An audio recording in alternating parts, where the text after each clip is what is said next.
चाहिन्छ? यो छोरी छिटो आऊ त, ढिला भइसक्यो। स्कुल बस नि आउने बेला भइसक्यो। ब्यागमा खाजा राखेको छु, टाइममा खानु ल। अनि पैसा छ नि? अघि पैसा राखेको थिएँ नि, त्यसले मिठो कुरा किनेर खानु ल। हस् मम्मी, बाई बाई। बाई। ओ फुल्चे, के गर्दै बसी अहिलेसम्म? भाडा बाँच्नु छिटो। अहिलेसम्म भाडा बाँच्नु छैन, भाडा त ठिकै राखेको छ। भाडा बाँच्नु छिटो, काम सिक्नु छैन तँलाई। भाडा बाँच्नु। रोजी, मेरो एउटा सानो काम पऱ्यो त, म एकछिनमा आउँछु, हुन्छ? ए भगवान, त अहिलेसम्म के गर्न बसेको? भाडा बाँचेको यस्तो चिल्लै हुन्छ? तँलाई त खाना त यति मानेको छ नि,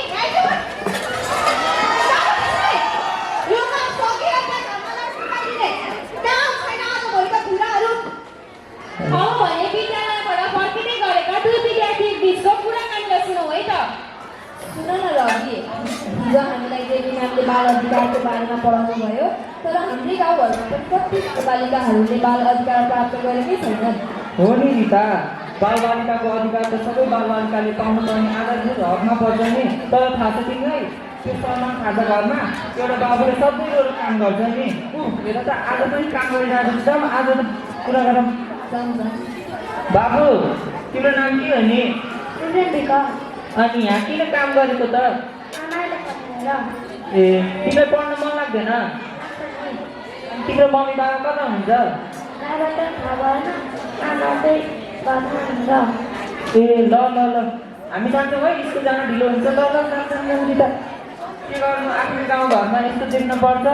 हामी विद्यार्थीहरूले के गर्ने र? अब भने सिर्जनको आमा र मालिक नौलिकको वार्तालापलाई सुनौ है त।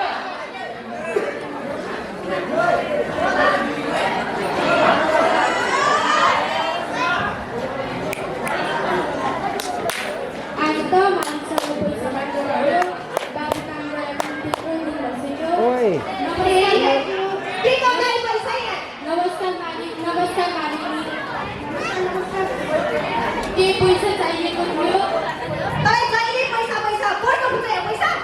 त्यसो नभन्नु न, बाबु काम गर्न बस्छ पनि कति भइसक्यो। केही सामानहरू सकेको थियो घरमा, सामानहरू किन्नलाई पैसै चाहिएको थियो। ए, तेरो छोरालाई हामी काम सिकाउनको लागि राखेको छौँ, पैसा दिनको लागि थोरै राखेको छौँ। भन् त। त्यसो न, बाबुको बाबा पनि विदेश जानुभएको छ, हुँदै हराउनु भयो। केही थाहा भएको होइन, त्यसो नभन्नु न। ए भएन भने पठाउँछ, पठाउनु खाली पैसा पैसा मलाई त अस्ति भर्खर 2 दिन सोधेर पठाएको होइन।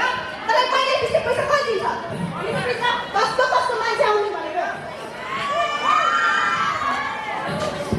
अब भने विद्यालयबाट फर्किँदै गरेका दुई विद्यार्थी र सिर्जनको आमाको बिचको कुराकानीलाई ल्याऊ है त। आज त कति रमाइलो भयो र विद्यालयमा। देवी म्यामले पनि राम्रो राम्रो कुरा सुनाउनु भयो। हुन त आमा बुढामा सिधाउन कुरो गरौँ। आमा के भयो आमा? किन रुनु भएको? केही पनि भएको छैन। भन्नु न आमा, हामी पनि त तपाईँको छोराछोरी जति त हो। बाबु काम गर्ने होटलमा पैसा माग्नु गएको, मालिकले पैसै छैन भनेर कुटेर पठाउनु भयो, त्यही भएर। ए, के हो कामको तपाईँको छोरा हो? हो, मेरै छोरा हो। ए, अनि किन काममा पठाउनु भएको छ तपाईँ यस्तो बुद्धि मान्छे भएर? पैसा कमजोर भएको कारणले उसले काम गर्न पठाएको। कहाँ त्यस्तो गरेर हुन्छ त? अब हजुर सिक्न कता हुन्छ त? विदेशमा जानुभएको 10 वर्ष भइसक्यो। उतै हराउनु भयो, केही थाहा पाएको छैन, त्यही भएर। हो, अनि आमा हजुर त्यस्तो बुद्धि भएर त्यस्तो गर्नुहुन्न नि। हजुरको गरिबी, आमा गरिबी हुनु अपराध होइन नि। तर त्यस्तो नाबालक छोरालाई काममा पठाउनु चाहिँ एउटै ठुलो अपराध हो नि। त्यसो भए के गर्ने त अब?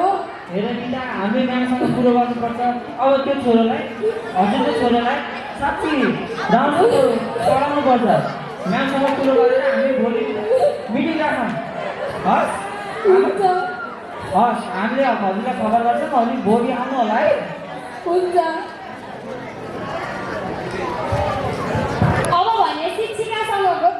केटीहरूको कुराकानी सुनौ है। नमस्ते म्याडम। नमस्ते। तपाईँले हामीलाई बाल अधिकारको बारेमा पढाउनु भएको थियो, तर म स्कुल आउनै जाने क्रममा एउटा सानो बाबुलाई दुधै भाँडा माझेको देखिरहन्छु। के यो बाल अपराध होइन र? हो नि, यो त बाल अपराध नै हो नि। अनि अब म्याम के गर्ने त अब त्यो बच्चाहरूका लागि? अब हेर्नुपर्छ किनकि अब त्यसरी 18 वर्षभन्दा मुनिका बालबालिकालाई यसरी बाल शोषण, त्यो पनि त्यसको होटेलमा बाल शोषण गरिरहेको छ भने त त्यो बाल शोषण नै हो नि। र त्यसका लागि मैले धेरै त होइन, तर म भोलि मिल्दैन, त्यो पनि भोलि बिहान म हाम्रो ओडाको त्यो चौतारीमा सबैजनालाई भेला गरेर, जस्तै ओडाध्यक्ष अगाडि हामीले यो उयो यसरी त्यो होटेलमा त्यसरी नै एउटा बालकलाई बाल शोषण भइ नै रहेको छ भनेर हामीले त्यहाँ आवाज उठाउनको लागि भोलि हामी चौतारीमा ओडाध्यक्षज्यू ल्याएर लगायत त्यहाँ गाउँमा भएका सम्पूर्ण व्यक्तिहरूलाई ल्याएर हामी त्यहाँ एउटा बैठकमा एउटा हुँदा र हुन्छ नि। नत्र अनि भोलि आउँदाखेरि जुन चाहिँ बालकलाई त्यसरी शोषण गरेको छ त्यही बालकलाई र उसको आमालाई र जुन चाहिँ बालकलाई शोषण गरेको त्यहाँको साउहरूलाई दुब्रा लिएर आउने पऱ्यो है। र तिमीहरूले जसरी त्यहाँ देखेका छौ, जसरी त्यो मालिकले त्यो बालकलाई शोषण गरेको छ त्यो सबै तिमीहरूले ओडा सदस्य ओडाजीको अगाडि पनि तिमीहरूले यसरी नै आफ्नो प्रस्ताव राख्नुपर्छ है त। हुन्छ म्याम। जाम हामी सँगसँगै अब भने विद्यार्थीहरूको मालिकसँगको गुनासोलाई सुनौ है त।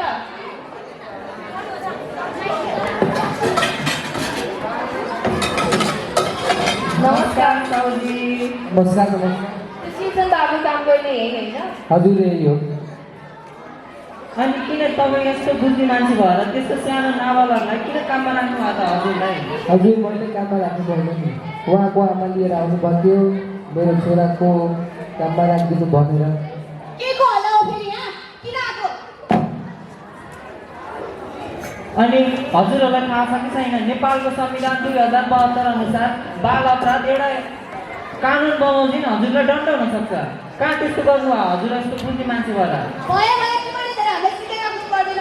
जहिले अहिलेको कुरा लिएर न अरूको काममा दखल दिन आउने, हाम्रो ग्राहकहरू आउने बेला भइसक्यो। तिमीहरू हल्ला नगर त यहाँ। तपाईँ दुईलाई थाहा छैन, यति सानो बालबालिकालाई काममा राख्नु भयो भने तपाईँ दुईलाई जेलको कानुन पनि लाग्न सक्छ। धेरै नसिकाउ त हुन्छ, तिमीहरूको शिक्षा तिमीहरूमै सीमित राख है। तपाईँको छोरी र त्यो सिजन बाबुमा के चाहिँ फरक छ र? ल भएको धेरै किस नगर त।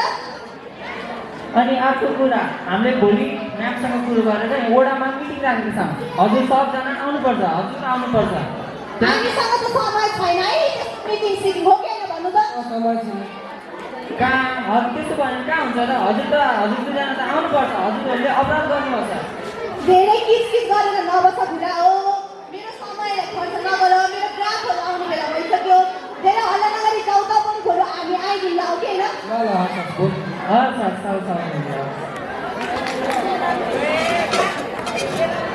अर्को दिन वडा अध्यक्ष सहित समुदायमा बैठकमा भएको छलफलको बारेमा सुनौ है त।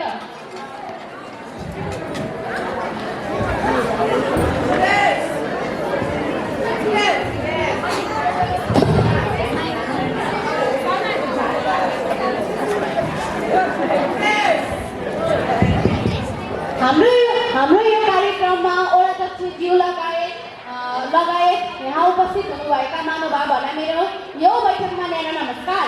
म चाहिँ यही सुजनगरमा पढाउने श्री पर्वत माध्यमिक विद्यालयमा अध्ययन पढाउने एक शिक्षिका र मैले आज केही महत्त्वपूर्ण विषयमा तपाईँहरूलाई यहाँ ल्याएकी हो र त्यो विषय भनेको बाल अधिकार हो। बाल अधिकार कुनै उपहार होइन, यो अनिवार्य हक हो।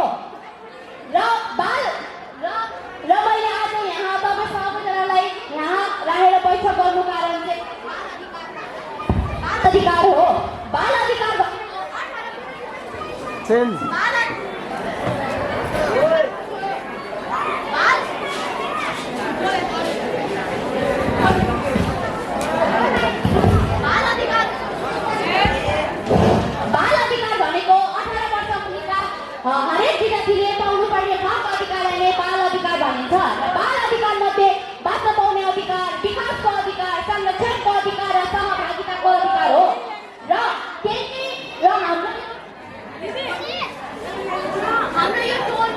कन्टिन्यू हाम्रो यो ज्ञान छ यही बाल अधिकार पनि पाएका छैनन् र मेरा यी दुई हाम्रै श्री प्रभात माध्यमिक विद्यालयमा अध्ययन गर्ने विद्यार्थीहरूले घर जाने आउने क्रममा एउटा बालक जसको नाम हो सृजन विक र त्यही बालकलाई एउटा सलमान खाजा घरको होटेलको मान्छेले उसलाई बाल शोषण गरेको कारणले मैले आज ओडा सामु यो मैले हाम्रो यो समाजको समस्याको लागि मैले यो बैठक गराएकी हो सबैलाई हाम्रो नमस्कार। तपाईँले भन्नुभएको होइन बाल अधिकार सबैले पाउनुपर्छ भनेर, तर म स्कुल आउनै जाने क्रममा बाबुलाई सधैँ रोजेको छु। किनभने बाबुलाई शिक्षा दिनु हाम्रो कर्तव्य होइन र। अनि अर्को कुरा म्याम, त्यो बाबुलाई सधैँ त्यो सलमान खाजा घरमा सधैँ रोन भाडा मागेको सधैँ देखिन्छ। त्यो यो बाल अपराध होइन र अनि अर्को कुरा बालश्रम भएन र यो हो नि, यो त बाल शोषण नै भयो नि। एउटा 18 वर्ष नपुगेको बालकलाई यसरी त्यहाँ मालिकले त्यसरी यस्तो जाडो महिनामा त्यसरी भाडा माग्ने यो त बाल शोषण नै भयो नि। बाल अधिकारको यस्तो विचार गर्ने हामी सबैको कर्तव्य हो। हामीले पनि गाउँघरतिर कसरी बाल अधिकारको उल्लङ्घन गरेको देखिन्छ। सम्बन्धित निकायलाई सदर गर्नु पर्यो नि। हो, मैले पनि सुनेको मात्र होइन, देखेको छु। अर्को कुरा छोड, मेरो घर छेउमा रहेको बाबु कठै बिचरा उसलाई अरूले त पढाइ जाओस्, आफ्नै घरकोले पनि उसलाई दुःख दिने गर्छ। पढ्ने खेल्ने उमेरमा उसलाई घरको कामहरू गरेर उसलाई बाल शोषण गरेको छ। उसको हरेक कुराहरू हरेक इच्छाहरूलाई उसलाई रोकटोक गरिरहेको छ।